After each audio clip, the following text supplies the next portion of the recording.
Olá, estamos por aqui, esta é a RDA Brasil e nós vamos conversar hoje com o presidente Francisco Alano. Ele é sindicalista, ele é o presidente da Federação dos Trabalhadores Comerciários de Santa Catarina, abrangendo todos os sindicatos dos comerciários. E o Chico Alano é uma referência no movimento sindical de Santa Catarina e no Brasil. Para vocês terem uma ideia, no dia 1º de maio agora, ele esteve representando o sindicalismo catarinense numa grande manifestação em Curitiba no 1º de maio. E está, obviamente, acompanhando todos os passos, né, destas reformas ligadas aos trabalhadores. A primeira que já passou, que já está em andamento aí, a reforma da CLT, a reforma trabalhista, chamada reforma trabalhista. E vem vindo aí, numa discussão toda atrapalhada no Congresso Nacional, por todas as razões, nós vamos falar delas aqui, a reforma da Previdência. Uma está ligada, intimamente ligada à outra. E é sobre este assunto que nós vamos tratar hoje aqui. Nós estamos em Florianópolis, na sede da FECESC, na Mauro Ramos aqui, e viemos aqui para bater esse papo com o presidente Francisco Alano. Presidente, muito prazer em entrevistá-lo aqui, obrigado por ter nos recebido. Primeiro agradecer, né, essa oportunidade. O movimento sindical ele tem sido excluído, né, da grande mídia exatamente pelas suas lutas contra a reforma trabalhista. E a reforma trabalhista, infelizmente, interessa aos grandes grupos de mídia, porque eles já praticavam, antes da própria reforma, muitos dos pontos, né, que foram aprovados no Congresso, sancionado pelo Temer, e o movimento sindical sempre teve essa luta ferrenha contra qualquer reforma que retira direitos dos trabalhadores. Então, por isso, né, a importância de ter esses canais alternativos para que a gente possa não só se expressar, mas colocar o nosso contraponto, a nossa indignação contra aquilo que está sendo feito contra a classe trabalhadora no nosso país. Bem, presidente, vamos iniciar lá pela reforma trabalhista, que já está em andamento aí. Parece que chegou como uma maremoto, né, entre os trabalhadores. O contrato de trabalho hoje é uma coisa rara, com consequências até na própria Previdência, mas queria que o senhor nos falasse sobre esta quebra histórica da consolidação das leis do trabalho aqui no país. Veja que a nossa legislação trabalhista, na verdade, ela não aconteceu, não foi uma dádiva do Getúlio Vargas. Ela já vinha sendo conquistada lá na época de 1920, 1930, com o sindicalismo anarquista, né, que não tinham regras, e esse sindicalismo foi criando, né, as regras, e com muitas mortes, e com muitos italianos. Nós tínhamos uma imigração italiana muito grande aqui no nosso país, que trouxe o sindicalismo anarquista, né, da Itália, da Europa, e muitos desses trabalhadores sindicalistas foram mortos e expulsos do nosso país. Então, seguia as regras, era expulso, era eliminado do mundo sindical e da luta dos trabalhadores. E durante esse período aí de quase 100 anos, né, 2018 para 1920, 1915, por aí, foram muitas as conquistas dos trabalhadores.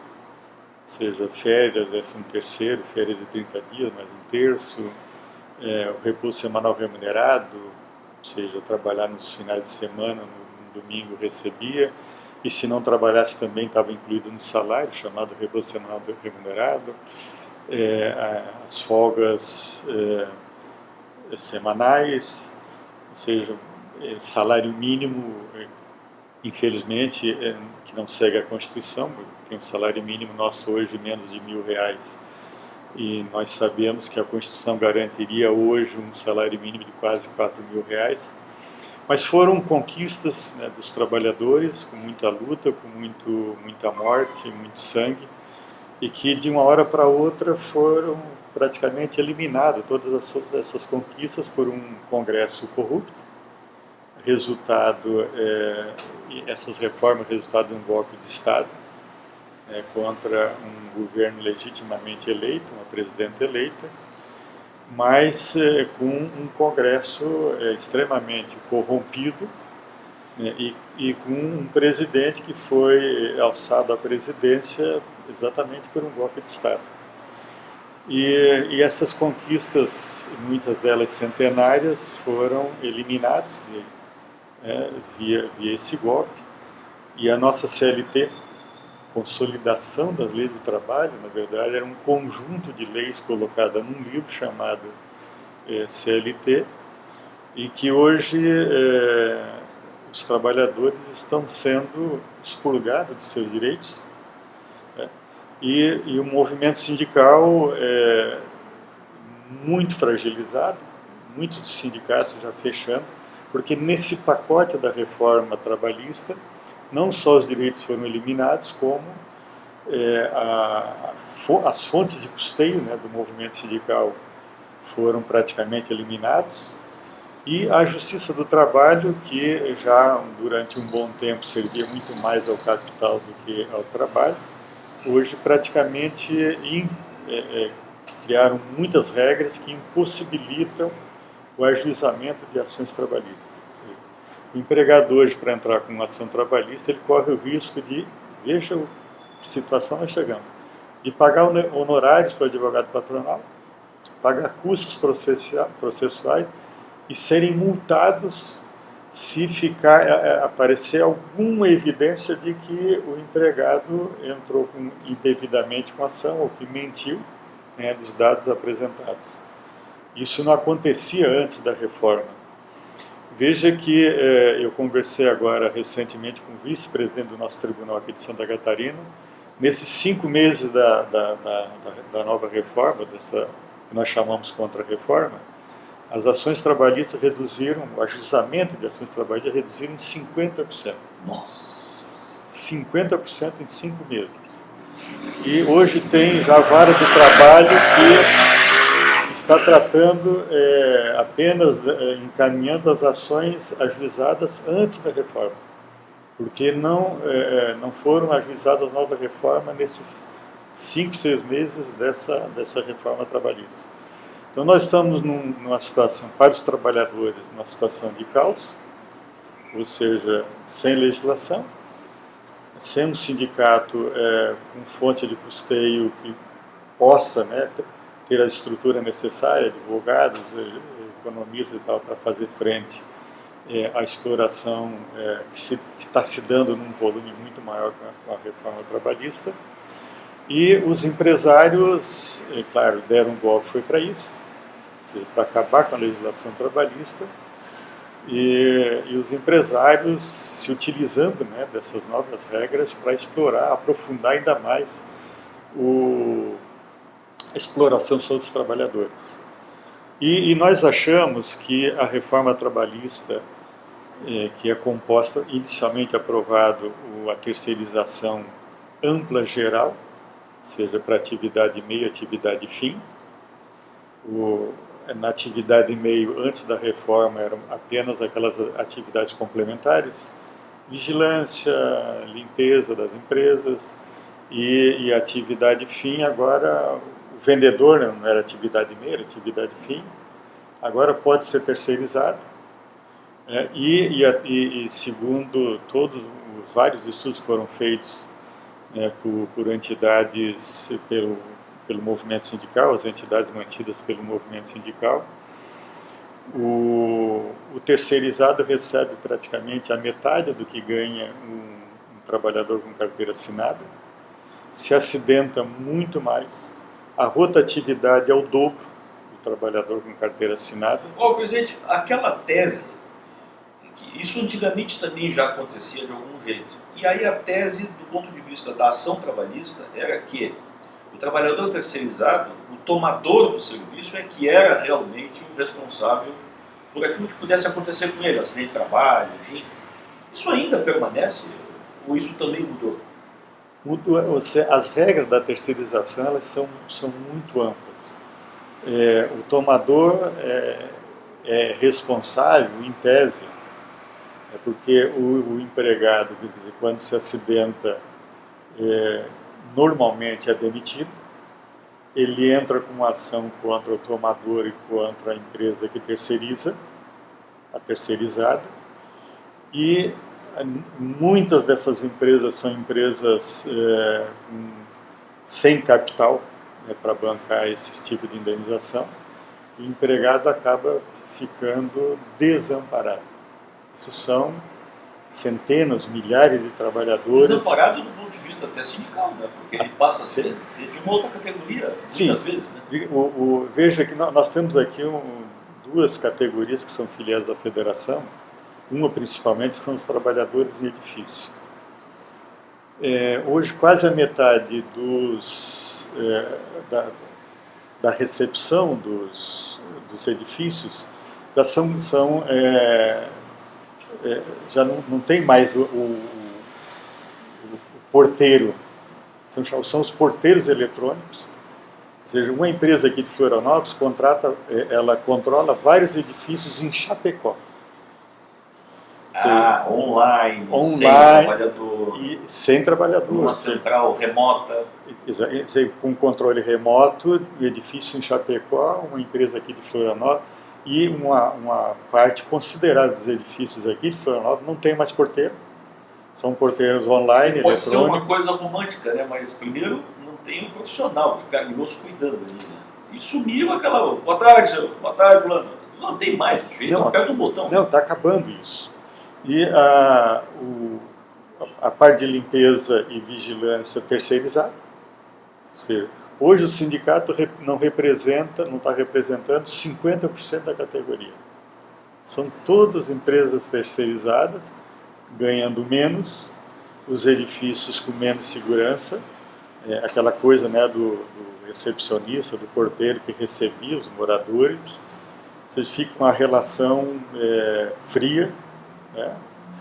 A relação é com a máquina, é com o vídeo, com alguém que está lá numa portaria. E nunca se sabe se atrás daquela câmera tem alguém mesmo monitorando na capital. Né?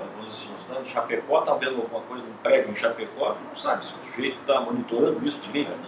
E a acumulação de riqueza que está se dando nesse processo. Porque hoje a informação que se tem é que um funcionário controla 20, 30 edifícios. Quanto é que ele ganha? 2 mil, 3 mil reais? A empresa cobra em torno de 8 mil reais por uma portaria. Por contrato? Né? Por uma portaria. Uma portaria. 20 vai dar quase 200 mil reais. 160, 170 paga 2, 3 mil reais. Ou seja, um acúmulo de riqueza extraordinário. Quer dizer, de novo, concentração de renda, que é uma coisa histórica no país. Né? E o sindicato não tem nenhum tipo de interferência nisso, não tem nenhum tipo de participação nesse processo, porque é um processo com máquina, é com eletrônica. Esse funcionário que monitora, ele não é da categoria? Não é mais da categoria. Esse é o problema, ou seja, a terceirizada é uma outra categoria, o vigilante é de uma outra categoria, a recepção agora passa a ser eletrônica. Então, os trabalhadores, o sindicato não representa quase ninguém mais. Então, a categoria em extinção. E como nós achamos também que os trabalhadores em autoescola rapidamente serão também ou terceirizados,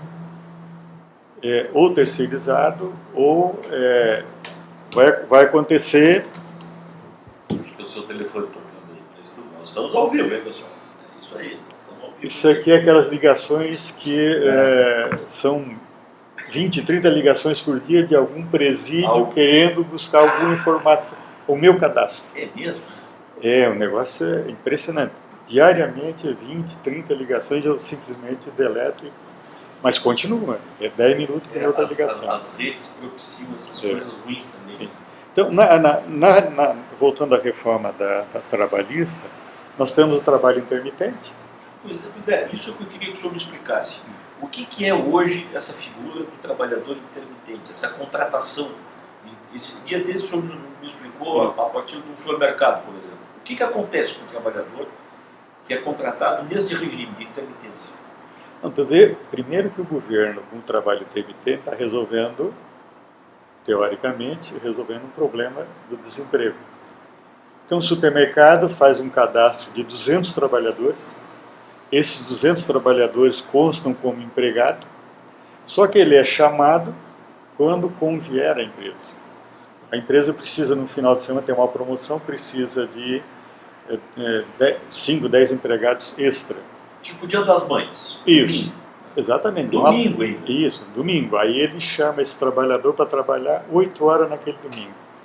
Se ele for chamado só para as 8 horas daquele domingo, ele vai receber 8 horas de salário no final do mês. Então o trabalhador passa a receber, muitos dos trabalhadores intermitentes, 200, 300 reais por mês de salário, quando for chamado, porque dessa relação de 200, digamos, 10, 20 são chamados, os demais ficam lá na lista de espera.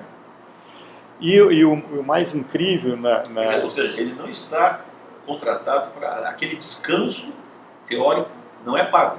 Não, ele é contratado... Ele está numa prateleira ali esperando que alguém chame. Ele é contratado por hora. E vejo a regra que eles estabeleceram. Se ele quiser continuar como um beneficiário da Previdência, ele tem que complementar a contribuição para a Previdência até o valor do salário mínimo. Então ele recebeu 300 reais. O salário mínimo está perto de R$1.000, ele vai ter que complementar esses 700 reais, o valor equivalente da Previdência, os 700 reais para ele continuar. Então muitos trabalhadores vão pagar para trabalhar. Se quiser um benefício. Se ele quiser continuar como um beneficiário da Previdência Social. Esse é o trabalho intermitente. Só que esses 200 da lista que consta lá no supermercado, qualquer um supermercado, consta como empregado.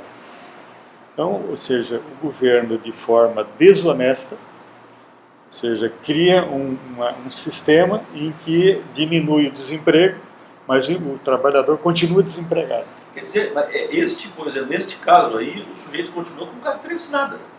Sim, carteira assinada... Parece que está normal. Isso que eu estou dizendo. O governo passa a resolver um problema do desemprego com o trabalho intermitente, e tem outros processos aqui, do pejotização, trabalho autônomo e assim por diante. Um problema do desemprego, na verdade é falso isso, porque aquilo que tu colocasse, o trabalhador está numa prateleira, agora vem aqui que eu vou precisar de ti esse final de semana por 8 horas.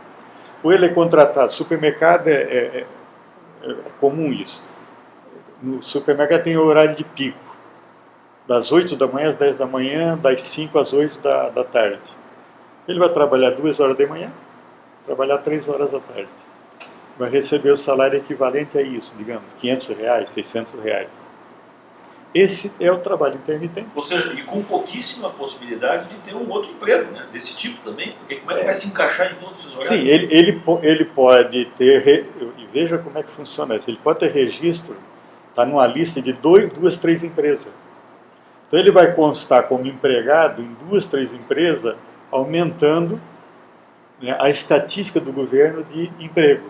Ah, sim, porque ele vai ter 2, 3 empregos. 2, 3 empregos. Do ponto de vista ainda público, o sujeito vai ter 2, 3 empregos ainda. Né? 2, 3 empregos. Bem, tal. E pode passar o mês todo sem ser chamado por nenhuma das empresas. Por nenhuma das empresas. Então, aí entra depois na reforma da Previdência o porquê que nós achamos que eles têm que urgentemente fazer a reforma da Previdência, porque a quebra, a diminuição, né, da arrecadação da Previdência vai ser um negócio extraordinário. Já está sendo, né? Já está sendo. Eu já ouvi aí números que chegam a 20, 30% de queda, né, da arrecadação. De queda, já agora. De queda da arrecadação. E a tendência é isso se aprofundar. Quer dizer, aquela balela, que a gente sabe que isso é uma balela, o senador Paine fala sozinho, infelizmente, no Senado, de que não há rombo na Previdência, se as coisas fossem feitas certas, né?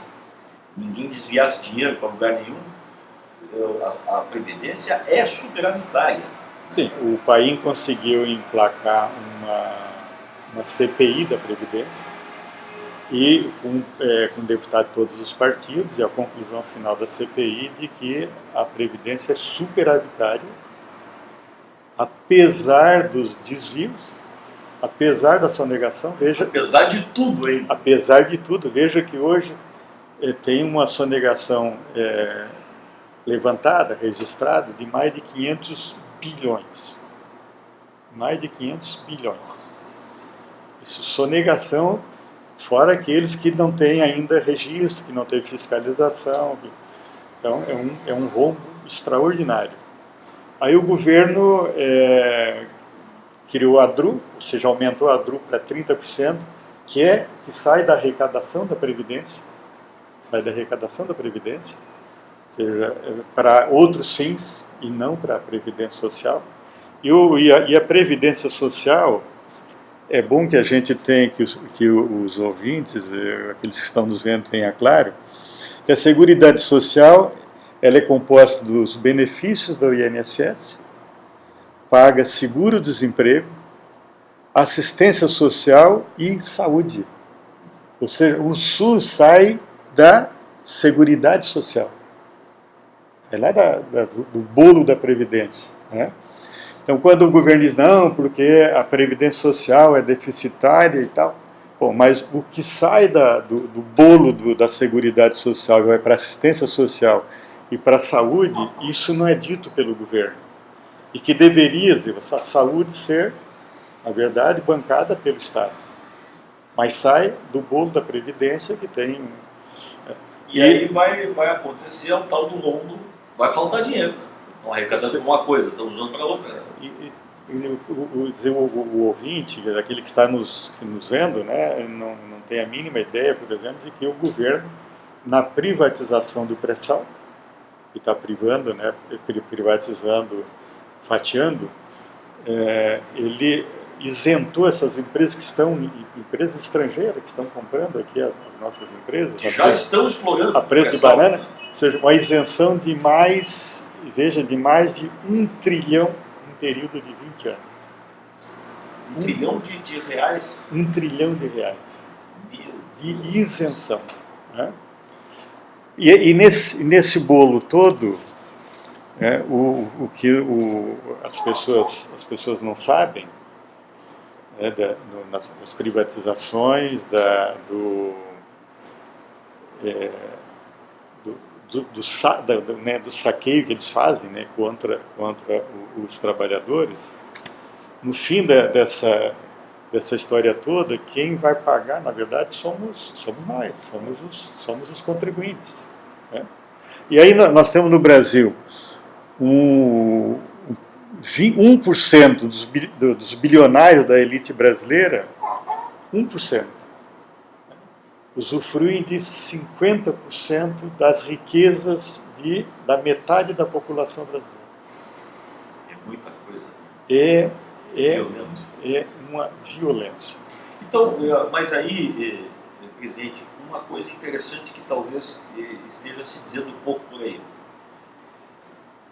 A razão número 1 da reforma da Previdência ser tão importante para este governo, que apesar de todos os problemas, né, no Congresso, está se tentando ali colocar em votação, e o presidente do Congresso diz com a maior naturalidade, né, se for para perder, a gente não bota em votação. Né? Negócio Sim. Tem que ganhar na palavra, né, do debate, né, e não na matemática. Né? E aí a gente sabe que por trás disso tem a troca, toma lá da cá, impostos e não sei o que.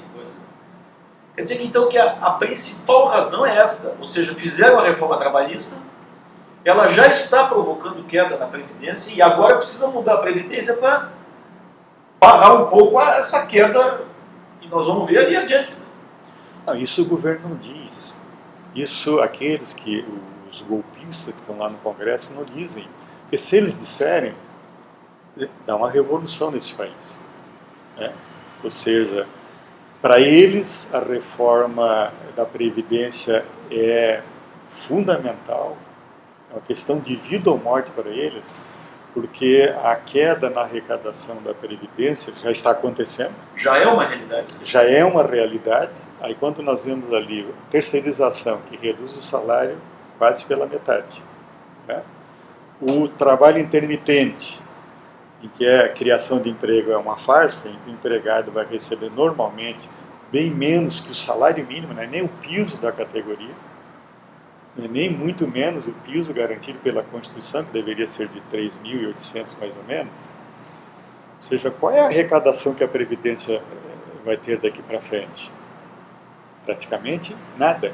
Então, se eles não fizerem a reforma da Previdência com muita urgência, por isso o pavor deles, que teriam que fazer a reforma da Previdência antes do final do ano, não conseguiram fazer e não vão fazer antes do final do ano, porque nós estamos num ano eleitoral, senadores, deputados, governadores querem se reeleger, ou querem mudar de cargo, mas com um processo eleitoral. Então, qual vai ser a saída do governo que está aí? Nós não sabemos. E só não fizeram a reforma da Previdência porque nós fizemos muita luta, muita manifestação, colocamos 200 mil pessoas lá em Brasília contra a reforma da Previdência, reforma trabalhista, e vamos continuar nesse processo, né, de enfrentamento, até para que o governo não volte a discutir isso, pelo menos até o final do ano. E o que nós estamos trabalhando também é num processo de politização dos trabalhadores, para que a gente consiga garantir um Congresso minimamente comprometido com a democracia e com os trabalhadores, e um governo também que tenha esse compromisso. Porque se eles conseguirem, e eu tenho falado isso, né, em muitos debates que eu tenho participado, se eles conseguirem manter a maioria que eles têm hoje no Congresso, e um governo corrupto tipo Temer, a reforma da Previdência vai ser inevitável, que ela aconteça, ao menos que a gente consiga fazer muita luta, muito enfrentamento. Vai morrer gente, porque o enfrentamento tem que ser de uma profundidade muito grande. Quando o senhor diz vai morrer gente, o que o senhor está dizendo? Porque na medida em que haja enfrentamento, nós sabemos que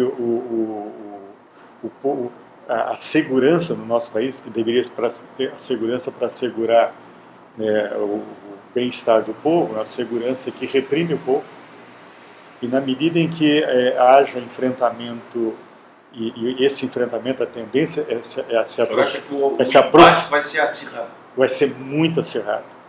E provavelmente nós teremos vítimas nesse processo. Como nós temos visto muitas vítimas nos vários enfrentamentos que estão sendo feitos pelo nosso país. Uma direita que está cada vez mais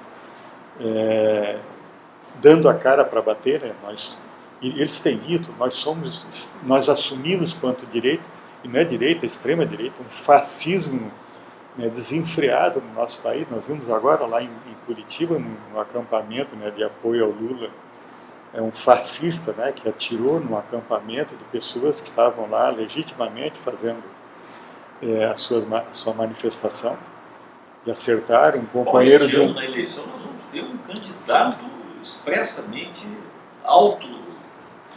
fascista. Ele é um autorretrato, ele mesmo se diz, um candidato da direita. Mesmo. Se diz da direita, defende a pena de morte, bandido bom é bandido morto, defende estupro. Nunca se viu disso, na história do nosso país, um fascista se colocar como candidato. E veja que ele, nas pesquisas que têm sido feitas, ele está com 8, 9, 10%. Então significa que no nosso país nós temos 7, 8, 10% do fascismo já assumido pelas pessoas. Ou seja, voltando lá... Aqui em Santa Catarina ele tem um percentual até maior, né? Santa Catarina é um dos maiores percentuais do Brasil. Nós vimos nas votações da presidência da República o resultado que nós tivemos aqui. A gente vê as manifestações que acontecem no estado todo, de manifestações fascistas, Então esse é o clima que nós estamos vivendo nesse país, e é o clima que nós vamos enfrentar no processo eleitoral nesse ano. Presidente, a gente nota historicamente, quem mora em Florianópolis, quem passa aqui na frente da sede da FECESC, na Mauro Ramos, a gente vê sempre há uma manifestação política, vertical, uma denúncia. Aquilo, obviamente, tem um peso, aquilo politiza as pessoas, não só a categoria também, está exposto ali. O senhor, qual é o grau de crédito que o senhor dá para o trabalho do movimento sindical de Santa Catarina no sentido de politizar, de conscientizar o trabalhador mesmo, a classe trabalhadora, para votar de forma de melhor qualidade?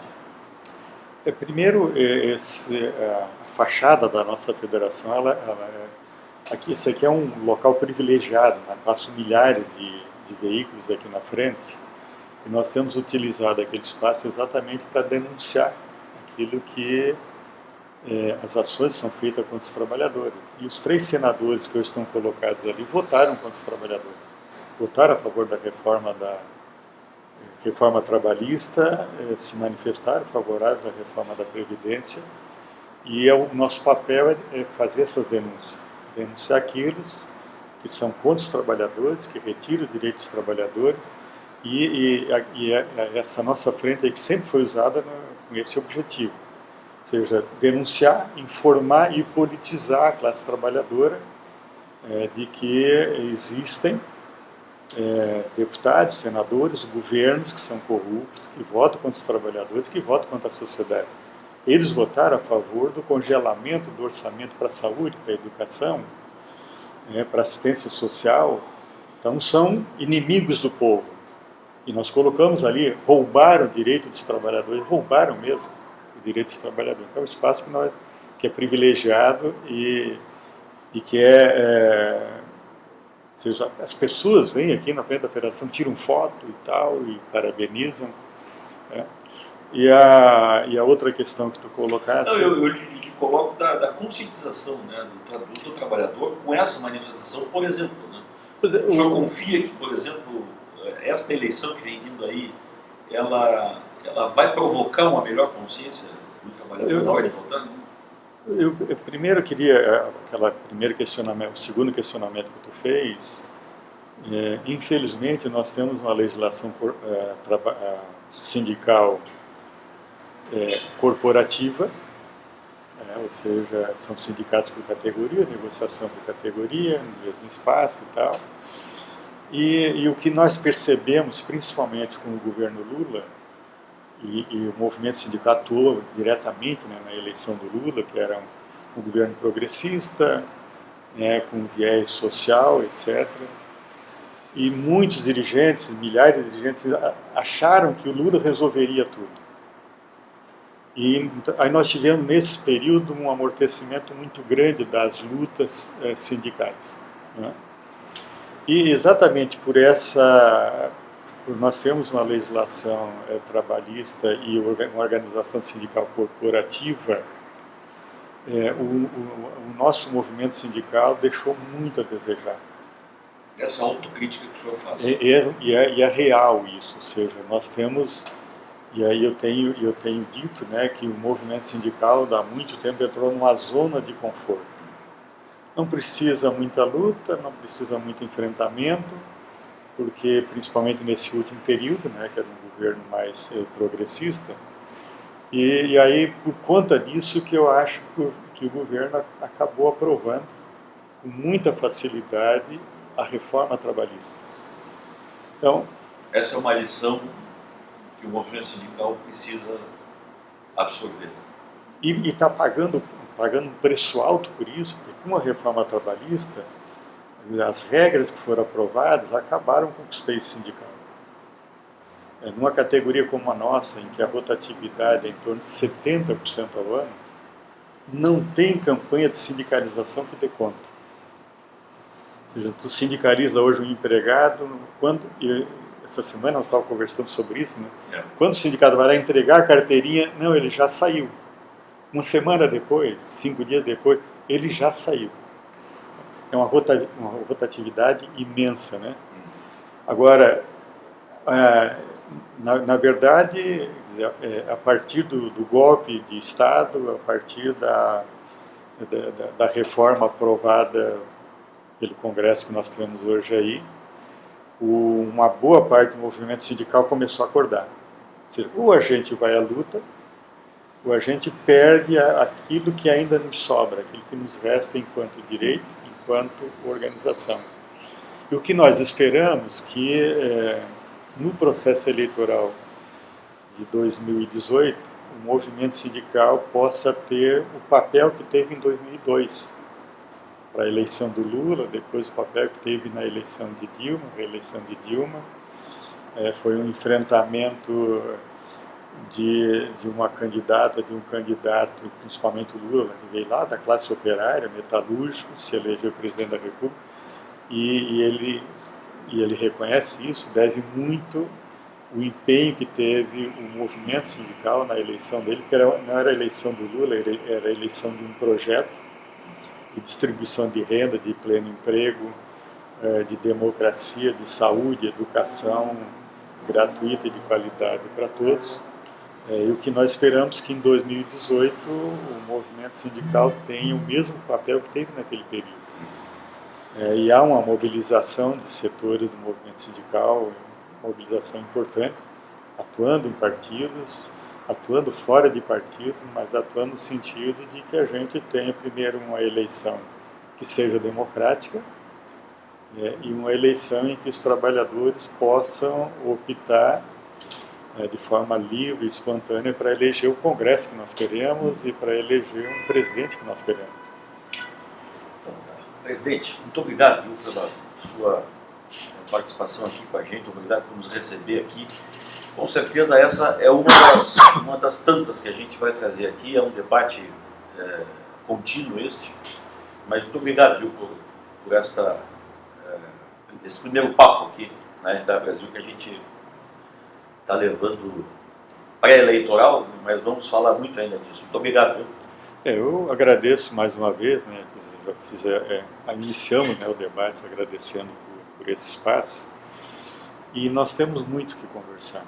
A conjuntura ela é muito rica, muito dinâmica, infelizmente contra nós, contra os trabalhadores, e como os golpes acontecem diariamente contra os trabalhadores e trabalhadoras, nós temos muito que conversar para que os trabalhadores se conscientizem nós temos dito isso, né? Somente a luta faz a lei. E a luta depende da nossa conscientização, da nossa mobilização, organização, para que a gente consiga resgatar, readquirir aquilo que nos roubaram. Na verdade, nós não perdemos, que nos roubaram. É isso que nós queremos. Então, agradecendo aí, estamos à disposição para outros papos, né, que a gente possa fazer daqui para frente. Outros virão, com certeza. Foi aqui na RDA Brasil, em Florianópolis, o presidente da FECESC, o sindicalista Francisco Alano, que esteve com a gente aqui. Outras virão, com certeza. Muito obrigado. Até a próxima.